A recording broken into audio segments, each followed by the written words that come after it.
Nagtataka ba kayo minsan kung bakit ang dami niyong followers, pero pag nag-upload kayo ng video, kokonti lang ang views? Bakit kaya ganun? Ito kasi yan mga mamay at papay.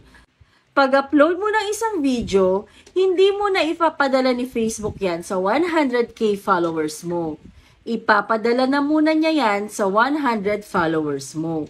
Tapos, titignan ni Facebook kung ano ang magiging reaction ng 100 followers mo.